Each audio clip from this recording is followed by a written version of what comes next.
This is Analogous Propinquity, the podcast that looks at politics through the lens of a horse race, which we often think it is, but not in the way that we think sometimes. I'm Paul Baker, along with Arnie Rothschild, promoter and advertising guru. We also have James Bowers, Dr. James Bowers, Professor Emeritus Political Science at a place that remains nameless. Gentlemen, we've been talking, and by the way, drop the James shit, would you? All right, Jim. Jim went home. Jim went home again to the great. Yet no one called midsection of the nation. But no one called me Jim Bob. Thank God. There we go. But I want to add one thing too. I think anytime we introduce Arnie, we always have to add, and one hell of a nice guy. Oh, yeah, there you definitely. Go. Yes. Yep. Okay, I'm done with the levity. Okay.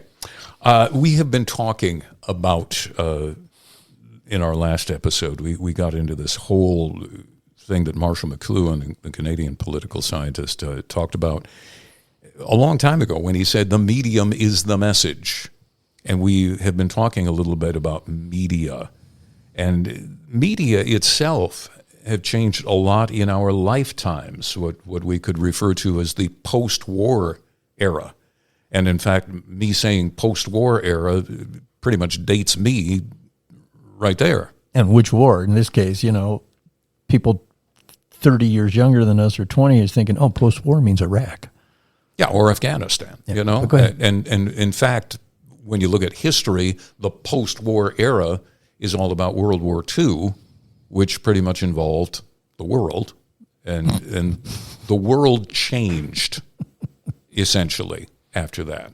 And our own situation changed. Technologically, psychographically, everything changed in the decades that followed that war, the 50s, the 60s particularly. Question for Arnie then. And I think this actually, Arnie, could lead into a little discussion we were having off air, before we started. But so if we look at the immediate post-war period, let's say up to maybe like 1972. I'm just thinking of that because of the great advent of primaries. If you were a media consultant in that time frame, how would you have your candidates, let's say you do several levels, national, state, and local. How would you advise them what media to use, how to use it? So there was a pivotal election that kind of changed all the rules, and that was the election of 1960. When you had, John Kennedy and Nixon, and it was the first televised debate of meaning. And in fact, the people that watched the debate thought that Kennedy won. The people that listened to the debate thought that Nixon won. So it was really fascinating in terms of how media is consumed. The other thing is that there was those elections which were not poll-driven, nor were nominations historically done in primaries. We used to talk about what we called the smoke-filled room. So there was, and I believe his name was Murray Choitner, who was advising Nixon. And he took a wind-up toy that somewhat like the Ever-Ready Bunny, but it had drums. Mm-hmm. And he wound it up, and he put it on the table, and it was marching across the table, beating the drum. And he looked at Nixon, and he said, "Just keep beating the fucking drum." And that was the nature of messaging, in that period of time. We had, it was wide in appeal. We actually viewed elections as national.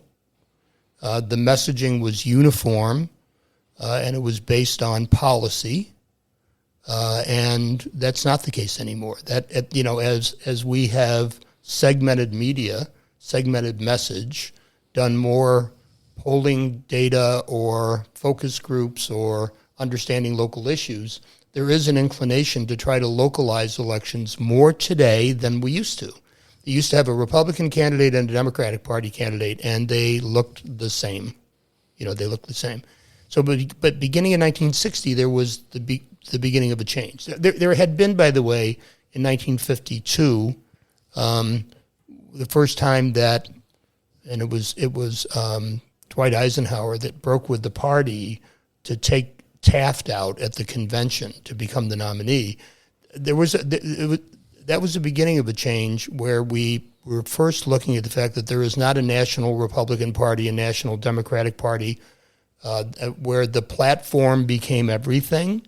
Right. That now, you run very localized, very issue-based whenever you can, localizing those issues, and that then in turn forces you to look at all kinds of different media delivery systems. And by the way, just as a quick aside, today, I have conversations a lot with other consultants when they say, well, what do you think about text messaging? And what do you think about geofencing? And what do you think about if we did robocalling, but targeted robocalling? And what do you think about SMS messaging instead of mail? And I have a uniform answer, which is many of these things are a product in the search of a market. It doesn't matter that they exist. The question is, what do voters consume? We lose sight of that all the time. All right. So one of the things that I think you've described here, Arnie, is what we would refer to as broadcasting. Emphasis on the first part of that word, broad. As opposed to narrow. Which seems to be where our media is moving. We're not as interested in the newspaper of record. It's not where you choose, are you reading the Times or are you reading the Herald Tribune? And in fact, in the era of narrowcasting, there's another reality that you have to overlay. In most parts of the country today, it is not Democratic Party registration first or Republican Party registration first and then the opposing party. It is the growth of the independent or blank voter, and their priorities and needs are totally different. And by the way, an aside, have you noticed how few newspapers actually do endorsement editorials anymore on elections? Have you noticed how many newspapers don't do print anymore? I mean, stop and consider in outside the urban centers. And I'm looking here. We're in what would be referred to as the Rochester Greater Metropolitan Statistic Area, which includes 9 counties, many of them rural. And in those rural counties, 20 years ago, there were newspapers. Not anymore. Okay, I hear a couple of things coming here as we talk about how campaigns have changed, how media's use changed. You said an important word, and in my mind, I also thought back to something you said in one of our earliest broadcasts. So the focus should be, and probably was when there was not as many forms to consume, on how the voter or the member of the public consumes the news. But it also strikes me that part of your experience tells you that many campaigns don't stay current, but they're fighting or implying the weapons of the previous war or the previous campaigns. There is a failing in the operation of political campaigns, which is the refusal to predict the future as much as repeat it.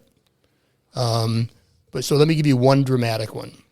You can waste a lot of money and time in a political campaign today talking to male voters, most of whom are hardline party voters.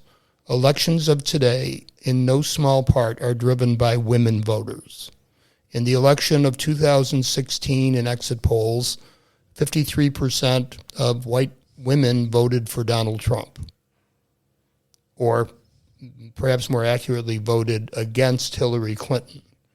And then when that number got to be about 36% in the election of 2020, Donald Trump was the losing candidate. And so in most elections of today, around 53% of the vote will come from women voters who are, I call them squishy, that they are inclined to vote relatability, images, and policy third. Now, did you say that's a group of voters in general? Or did you tie that? I missed something. Did you tie it specifically to women? Or? Yes. Okay. Specifically That's women. what I heard. Yeah, specifically women. Women are inclined to be swing voters. They The hand that rocks the cradle rules the world.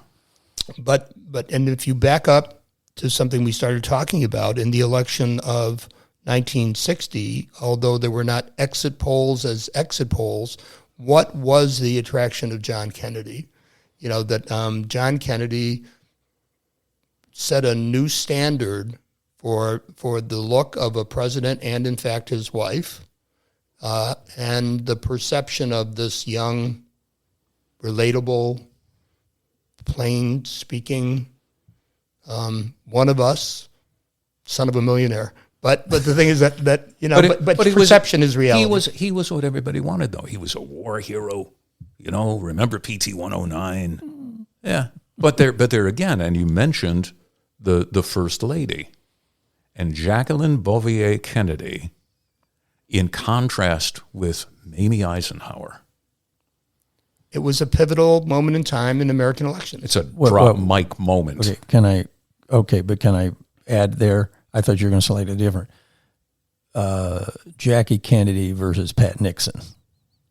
But I understand what you mean generationally with Mamie Eisenhower. Generationally and from an image standpoint. But I think, pardon me, the other thing that matters with this, and I'll let you, both of you gentlemen, chime in on this. We have that as getting involved. First ladies, starting with Jackie Kennedy, were involved. You know, they had a cause. And you know, Pat Nixon had a cause. Name one. I can tell you they have causes. I call Pat Nixon the stand by your man First Lady. The Tammy Wynette First Lady. Yeah, the stand by because he was such a polarizing kind of a candidate and character, and but you know, certainly Rosalind Carter was a fascinating style First Lady. Yeah. Betty Ford, who, you know, she bared her soul to the American people. Yeah. Well, not to drift too far, I would suggest it actually goes back to Eleanor Roosevelt. But let me again. I didn't mean to cut off, but I want to come back. So, again, as I'm listening, I hear other things in what you said, Arnie. So not only is it how the voters consume the media, which media they're consuming, but where you pay attention to, where you need to pay attention to, is those voters who are likely to be the ones who determining the outcome of the election, i.e. today, a certain group of women. Now, how you do that, wouldn't that have... It would seem that may be a little bit more of a modern phenomenon. So here's where I'm getting at. I don't mean to be going into a sermon or a lecture here. I think back in the old, really partisan day, we've had narrowcasting before. It was called the partisan newspapers before there was TV, radio, and those things. Right. As I said, the New York Times and the Herald Tribune. Right. Okay. But once we began into the mass media, radio, you still can't see your candidate. You can only get those warmth factors from the voice, i.e. your example, Nixon sounded more electable and more presidential than Kennedy in 60 for those who read it on radio.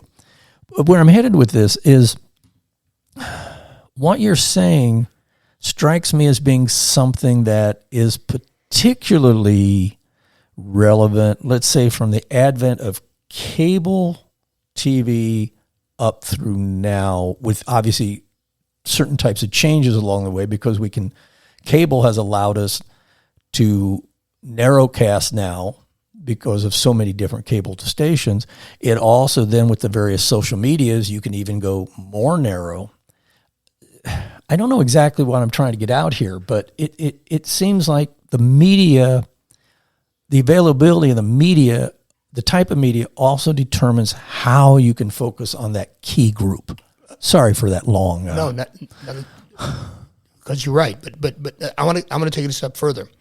There is an old assumption that is, probably changed mid '80s, and that is that when you do a political television commercial, that people are watching it. Right. Now, the reason I say it is, so 20 years ago, I started writing all of my television ads in radio script. And my assumption was, and especially in the morning, which, by the way, is the only growth area of affiliate television today, of network television today, is that, and again, back to women voters, that they are not automatically watching the screen, but they are listening. And so I essentially can repurpose the same message from television to radio simply by changing the paid-for announcement, which I only have to do on the screen with television, but I have to do it verbally in radio. My point is, still, from a style point of view, so I did a district attorney's race a number of years ago, and my candidate was a woman district attorney running for re-election. And I did two totally different television ads.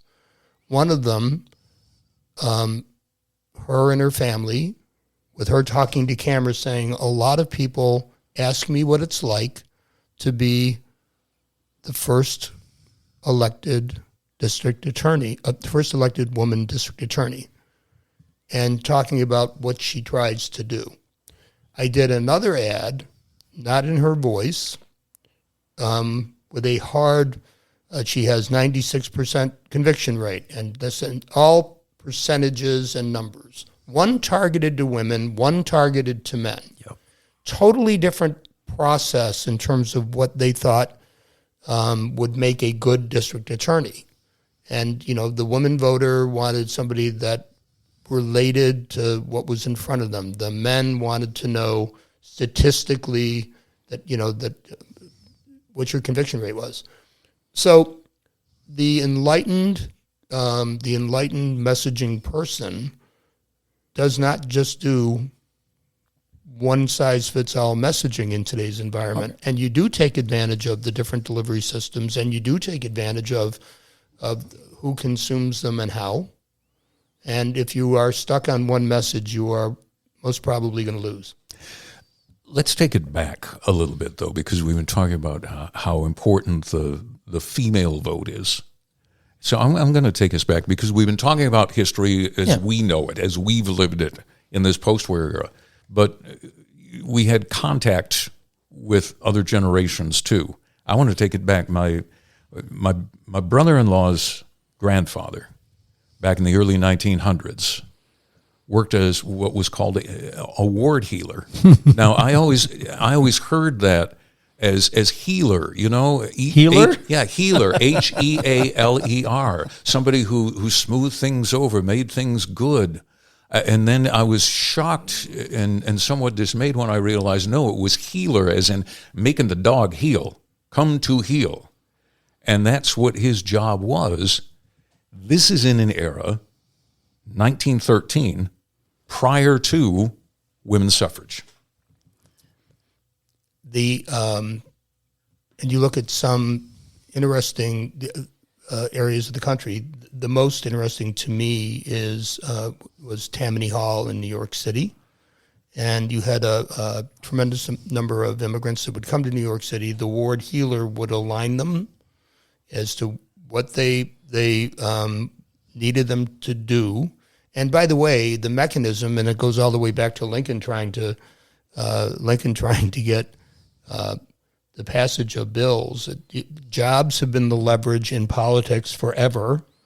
Lincoln, because he didn't take office, or office didn't change until I believe April, took a lot of losing members of the House of Representatives and gave them postmaster jobs in exchange for votes. Tammany Hall, by the way, in New York State for many years, the bars could not open until after the polls closed, because Tammany Hall used to take everybody out, drink all day, take them to the polls, hand them voting instructions and ask them to certify that that's what they had done. One of the interesting pieces of memorabilia in my brother-in-law's grandmother's basement was actually a little thing that went on the tap that said Charlie Lyndhurst.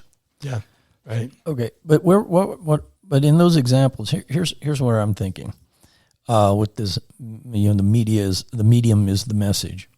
We could actually go through a little game here and talk about obsolete, still relevant in the future. So, for example, I doubt that Arnie would ever propose to his candidate that he should she should hold a torchlight parade through a city or a town like they did in the 19th century.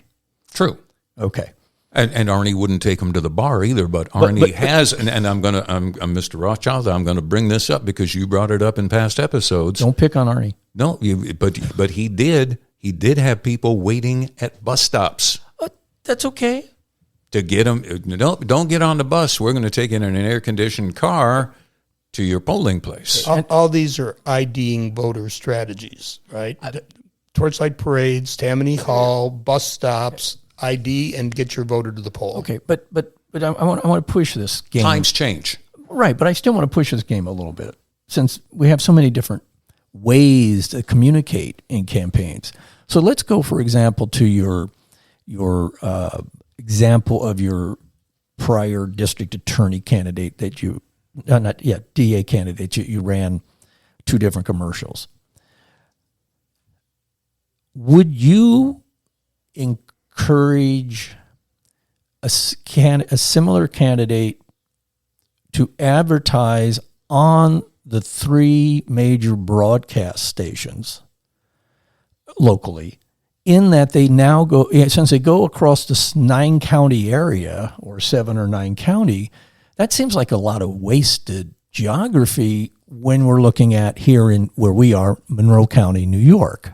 So is TV still relevant to even citywide candidates or TV on like ABC, CBS, NBC, if they're going to go out to so many people who couldn't vote for them anyway? Yes. It's okay.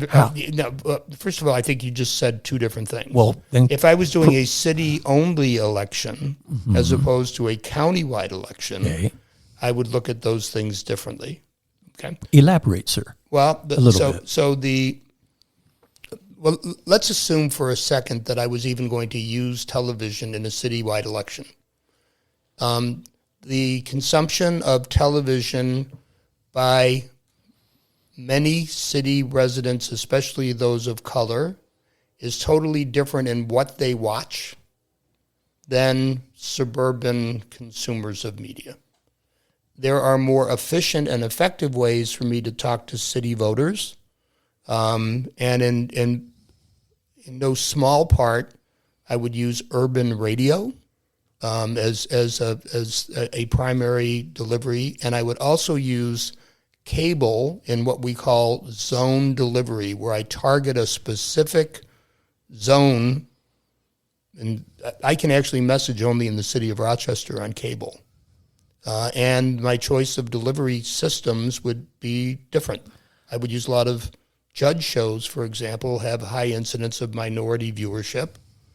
Judge shows, you mean like Judge Judy? That when you say there's judge, a lot of... I know there's a lot of them now, yeah, but I'm just want to make certain the listener knew what we were talking about. So in a lot of this, you get the information in focus groups as to what people, your targeted voters, do in consuming media. So now back to your original question. The using the affiliates, even in a countywide election, is critically important. The question is, when do you use them? I don't, for example, ever buy late news anymore. I buy a lot of morning block television. I buy a lot of early newses. I buy no prime. Years ago I did, because the patterns of viewing have changed. The fact that there's leakage, that strangely, it may be advantageous because it might help me in fundraising. It might be that I Okay. can ask check writers from outside of the immediate area. And I would also tell you that done the right way, and I want to emphasize this, that the critical element in using TV is not policy. It is relatability and likability. Image. And it's straight ahead. All image. Yeah, straight ahead. I like that person. I can relate to that person. All of those that we use the term broadcasting, which is right. As you get closer to Election Day, it's more and more important that you have ID'd your partisans and have a game plan to get them out. Now,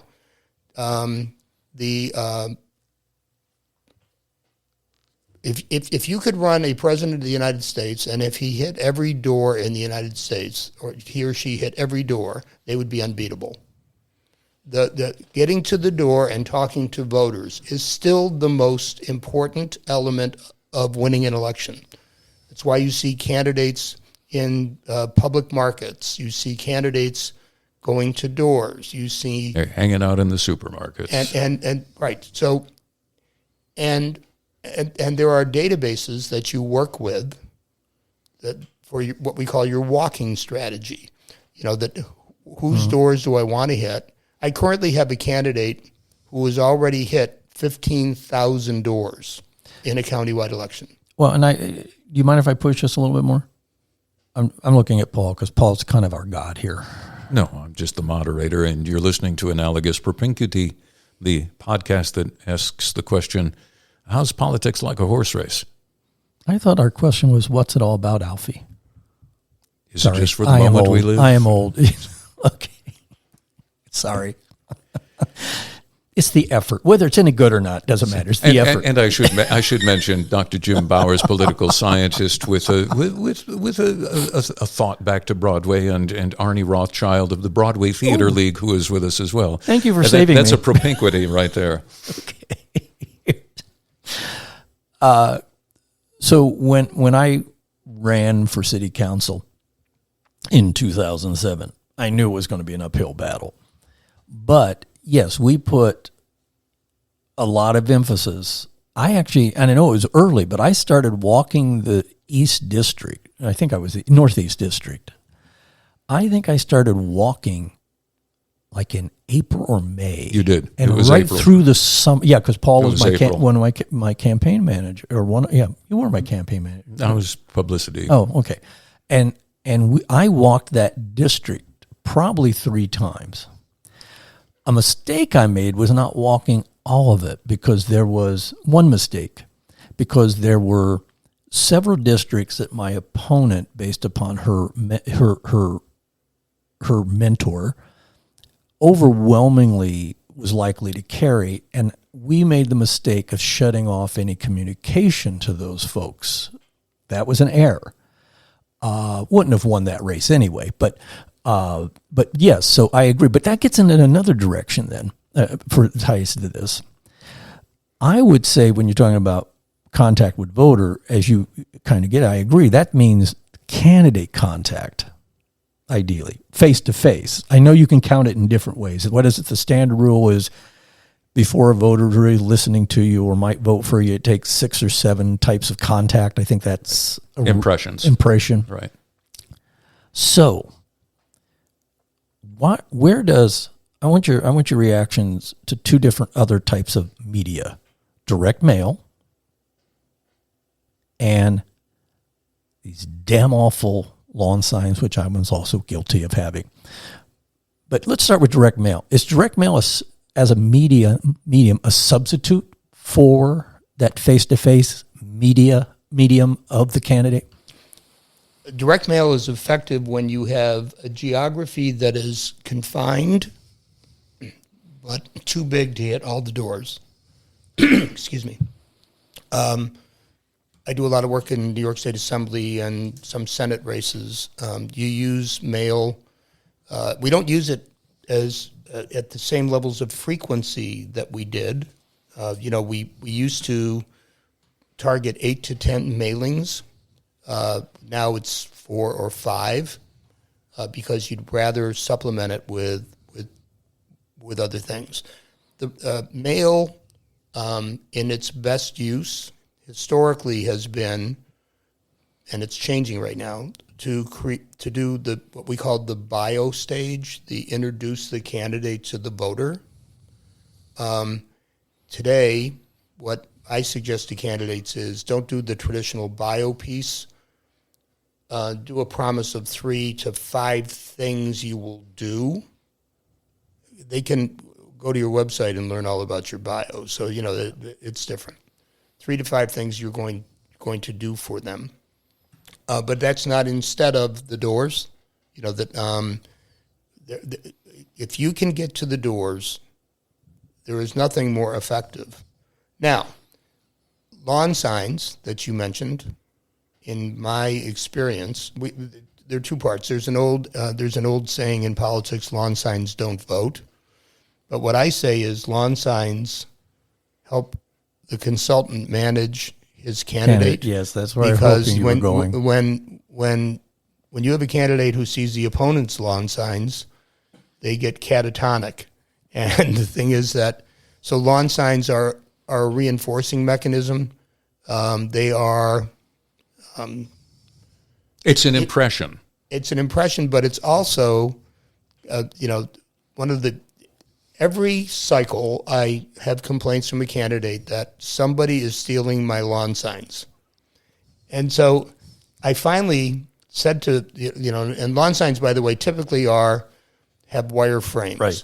And the number of signs stolen is in direct proportion to the price for scrap metal that people can retrieve, because in no small part, a lot of them are stolen so they can cash in the frames. Well, so I'm going to run for city council next time because I think the price on metal is going down. Well, I think then the lesson here is we should return to the old wooden stake. Which you can also you're going to step on my vampires. Damn it! You stepped on where I was going. Let's take a look as we talk about this. Because no. That was rude. I'm sorry. That was rude. You stepped on my punchline. It was a good punchline. I know, and you stole it. Thank you.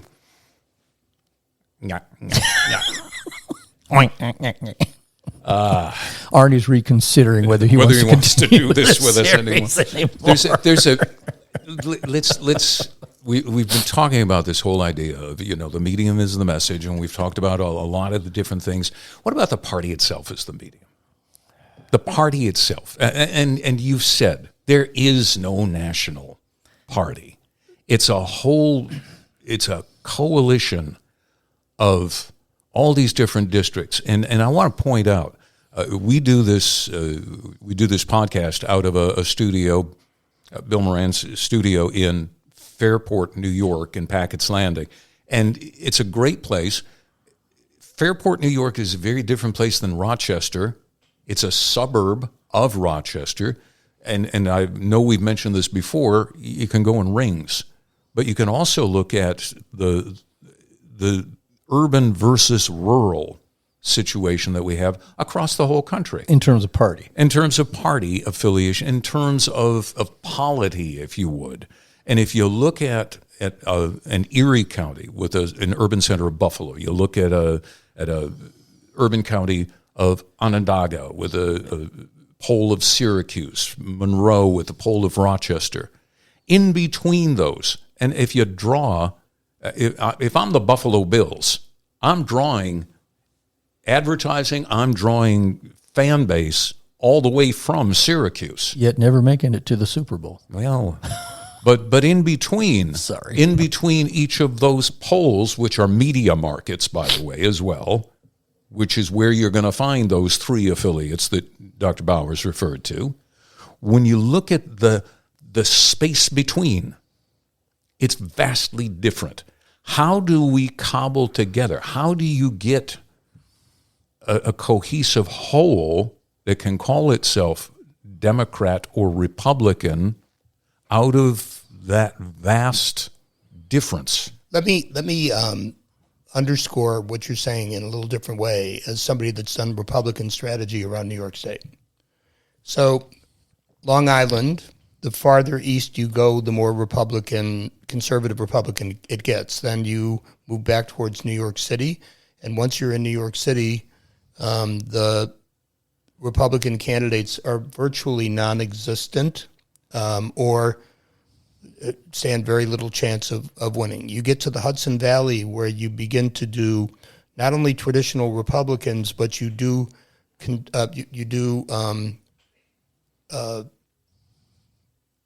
collaborative and cooperative arrangements with Hasidic Jewish population to build a consensus in numbers. You go up north, in the Plattsburgh area, and there are some pockets, depending on how many colleges or universities are in a geography in Clinton County or those areas, that become more Democrat, but you are dealing with the rural Republicans. You go south, and you get to Ithaca, which is dramatically liberal in its orientation, but it's only one county. Then you continue to move, through central New York and western New York. The cities are more Democrat in registration, and the suburban areas more Republican. You get into areas like Orleans County, which are far right of anything that I've ever seen, and Niagara Falls, where the city of Niagara Falls will be Democrat, but the broad geography is you Republican. get into Lewiston, and it's Right. it's Republican. So right. so the question becomes, and when you're doing local elections in those geographies, it's easy to manage. You just have to recognize how the math works. But when you're trying to field a statewide candidate, it becomes dramatically different, because trying to take all those unusually different geographies into one more than half the vote becomes the problem. And it was we saw it in New York State with its most recent gubernatorial election. In the state of New York, if you win 5 counties, you can be elected as a Democrat. If you're a Republican, you need to have a flawless sweep strategy, including some swing areas in the northern part of the state, some in the southern tier, but you have to minimize the damage done in the New York City area. And I think I've done this math before. We have 150 New York State Assembly seats. 91 of them are east of what we call the Tappan Zee Bridge or the Mario Cuomo Bridge.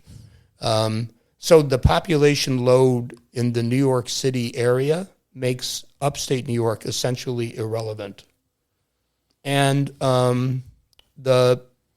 want to tell you, just take a look at a heat map of the gubernatorial election that elected Kathy Hochul versus Lee Zeldin, and it's fascinating.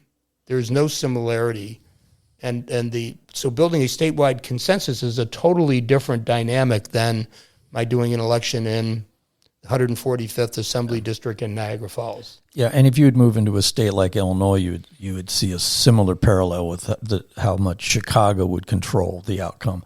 But yet, if you step into a state like Wyoming, that's almost like running in a congressional district. Well, there only is, I think, one. That's a safe. Well, no, but the point is, right, it's a safe red state. Yeah. Right. I'm sorry. Go ahead. No, but I want to play off of something you said. But I'm going to challenge you guys just a little bit here, and actually try to be a political scientist for a moment. I don't entirely agree that I think we need to define what we mean when we say we don't have national parties. Okay, in the sense that we don't have national parties a la, let's say, Great Britain, where the parties are controlled from the top down. But we do have a national party for both the Republican and Democrats, I would argue, in 2 ways now. One, when we're talking about the presidential election, that party is national. The DNC and the RNC, they're national organizations. Even though they have delegates from the state, there's a national goal.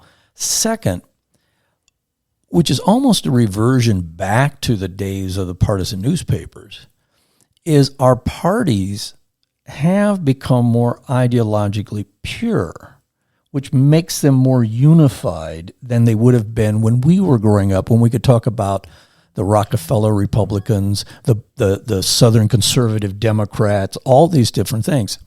So, for example, in your description when you were going across the state of the Republicans, you basically had a continuum of conservative. When you referenced to Ithaca was as Ithaca as an aberration, because liberal there meant Democrat. Those weren't liberal Republicans you're talking about in Ithaca.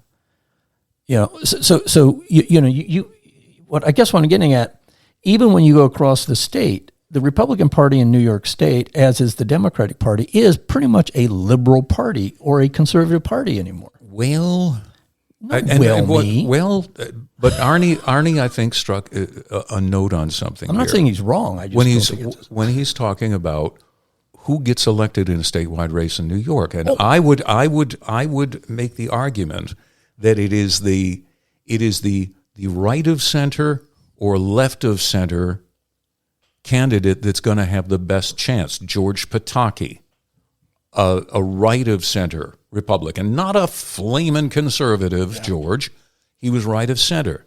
Kathy Hochul I would argue is a left of center Democrat. She's not a flamer like AOC. But you're not disagreeing with me.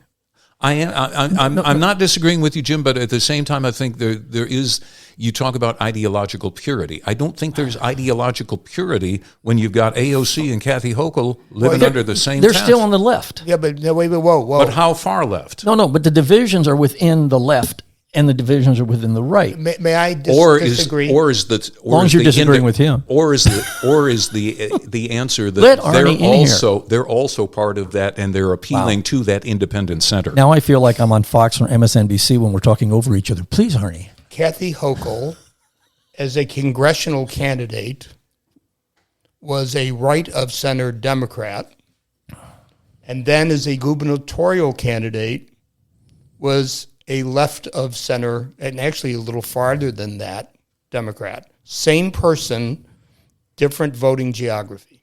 Same person, different voting geography. Now, and I want to make mention of this because I first met Kathy Hochul when she was working for John LaFalce, and she grew up and he was her mentor. And John LaFalce district we talk about gerrymandering, oh my Lord. And John LaFalce was a right-of-center Democrat. But how many years ago you're talking about? John LaFalce, we're talking about, what, the 80s and the 90s? We're all old in this room, James. Except that Kathy Hochul was endorsed by the NRA as a congressional candidate. I'm not saying there's not exceptions, but what I'm saying is there is no purity. You're playing to the the critical mass that gets you elected. Yes, you can use the word conservative and liberal. You can use those words, conservative and liberal. You cannot abandon certain conservative principles and run in it as a national candidate in the Republican Party.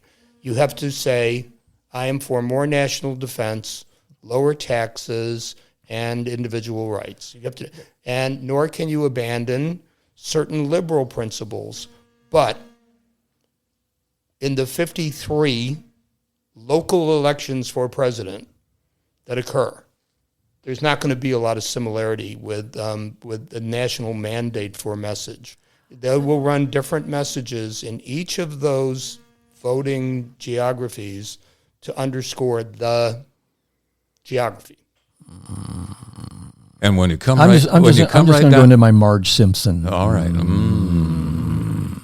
When you come right down to it, it all comes down to the money, doesn't it? And we're going to talk about money in the next installment of Analogous Propinquity podcast with Dr. Jim Bowers, Arnie Rothschild, and I'm Paul Baker, your host. Thank you for joining us.